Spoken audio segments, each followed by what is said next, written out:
beliau ini di waktu kami masih muda di Kopassus adalah sebenarnya panutan di sana. Kalau menyangkut intelijen dan menyangkut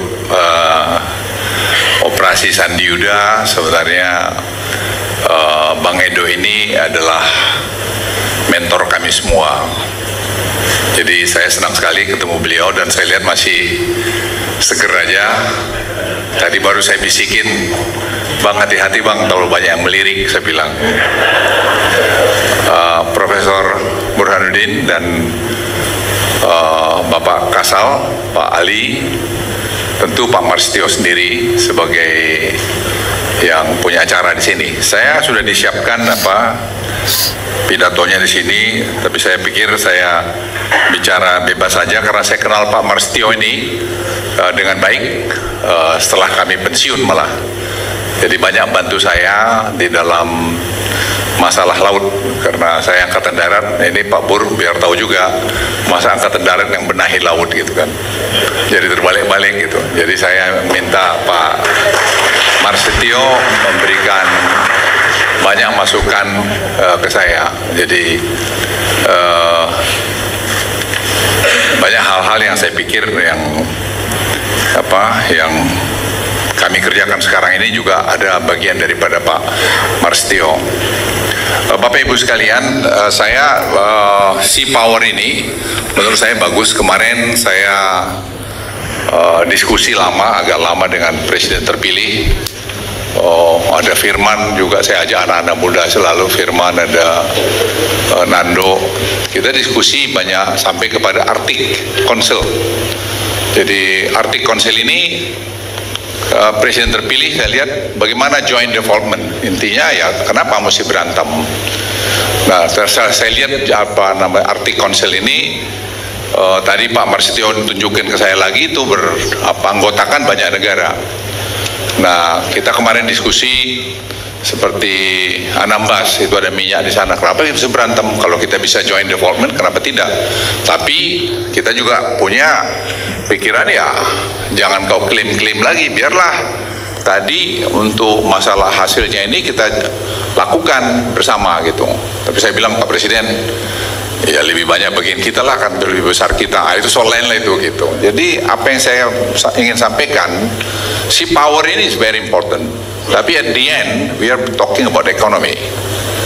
Jadi ekonomi jadi ujungnya, karena saya tidak percaya kepada penjajahan dari satu negara pada negara lain dalam era modern sekarang ini. Kita sudah lihat bagaimana Amerika masuk di Afghanistan, masuk di Irak, sekarang debt dia 35 triliun, dia punya ekonomi juga goyang. Kita jauh lebih baik. Ini Pak Burhanuddin salah satu yang senior ekonom di Indonesia, paham betul itu. Ya tinggal sekarang pemerintah ini mau diapa gitu. Jadi kemarin saya juga bicara banyak dan saya lihat Presiden terpilih sangat paham sekarang karena dari waktu ke waktu di brief oleh para timnya. Kita diskusi memang source of revenue negara ini banyak, tidak efisien. Ya saya jelaskan mengenai Simbara, batu bara. Sekarang dampaknya penerimaan negara naik. Cortex betul dibuat oleh keuangan sekarang mulai transfer dia punya data kepada Cortex ini. Tapi kan Cortex ini harus sampai diambil. Saya sampaikan Pak Presiden, itu KLHK misalnya, itu kita belum punya data lengkap mengenai luasan kelapa sawit itu siapa. Dari pada waktu itu dalam usia 40 tahun memimpin departemen terbesar di dalam kabinet dengan jumlah pegawai sekitar 70 ribu orang pada waktu itu, dengan sekian pejabat eselon 1 dengan tugas dan ruang lingkup yang sangat besar dan sangat berat, karena satu dengan yang lain tidak berhubungan sama sekali. Antara Dirjen Pemasyarakatan dengan Dirjen Haki itu tidak ada nyambungnya satu dengan yang lain, tapi bernaung di satu kementerian yang sangat besar. Karena itu sesuatu langkah yang sangat strategis dan luar biasa yang diambil oleh Presiden baru kita yang baru dilantik pada tanggal 20 Oktober yang lalu, Pak Prabowo Subianto dan Wakil Presiden Pak Gibran Rakabuming Raka melakukan restrukturisasi dan reorganisasi Kementerian Hukum dan HAM menjadi 3 kementerian baru. Kementerian Hukum, Kementerian Hak Asasi Manusia yang tadi saya katakan sempat diciptakan dan dilikuidasi sendiri oleh Presiden Abdurrahman Wahid, dan sekarang dipisahkan kembali dan dibentuk kembali Kementerian Hukum, Kementerian Hak Asasi Manusia sebagai satu kementerian yang berdiri sendiri. Kemudian tugas-tugas pada waktu itu memang sangat berat, sangat. Ketidakhadiran Bu Mega ya. Ya Pak Ganjar dan Pak Mahfud. Ketidakhadiran Bu Mega dulu ya, Bu Mega dulu. Baik teman-teman sekalian, selamat pagi semuanya. Pada pagi hari ini saya didampingi teman-teman pimpinan fraksi PDI Perjuangan DPR RI dan anggota fraksi PDI Perjuangan DPR RI akan memberikan keterangan resmi mengenai ketidakhadiran Ketua Umum PDI Perjuangan Ibu Profesor Dr. Haji Megawati Soekarno Putri pada pelantikan Presiden pada hari ini. Ibu Mega telah menugaskan saya secara khusus pada tanggal 17 Oktober kemarin untuk menyampaikan pesan dan amanat beliau kepada Presiden terpilih Bapak Haji Prabowo Subianto melalui Ketua MPR yang juga Sekjen DPP Partai Gerindra Pak Ahmad Muzani.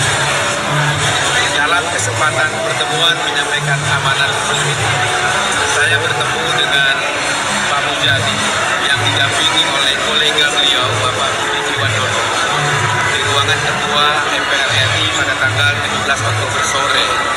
Pertemuan kami sekitar 45 menit dan 8 poin pesan Ibu Mega kepada Pak Prabowo sudah saya sampaikan secara langsung kepada Pak Muzani yang didampingi Pak Budi Jiwandono kepada Pak Prabowo. Adapun pesan Ibu Mega yang telah saya sampaikan kepada Pak Muzani untuk sampaikan lagi kepada Pak Prabowo. Pertama, Ibu Mega menitipkan salam dan menyampaikan ucapan selamat ulang tahun kepada Pak Prabowo di tanggal 17 Oktober kemarin dan mengatakan saya sudah mengirimkan bunga ucapan ulang tahun, bunga yang terindah untuk hari ulang tahun Pak Prabowo.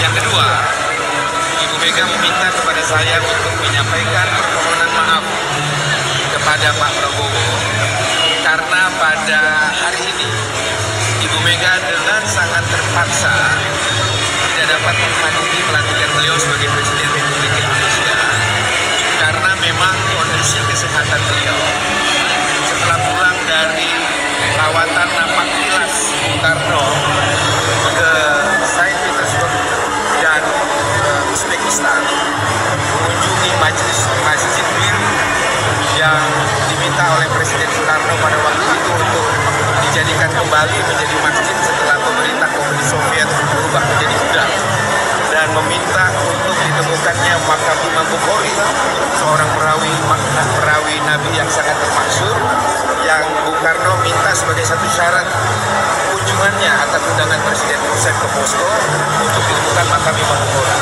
Nah pada waktu itu Bu Mega melakukan rapat kilas ke Saint Petersburg dan juga berziarah ke makam Imam Bukhari. Kebetulan saya sebagai Ketua DPP Bidang Luar Negeri mendampingi Ibu Mega berziarah ke makam Imam Bukhari, dan pada saat Bu Mega berkunjung ke makam Imam Bukhari, status bangunan makam Imam Bukhari itu sudah dibongkar total.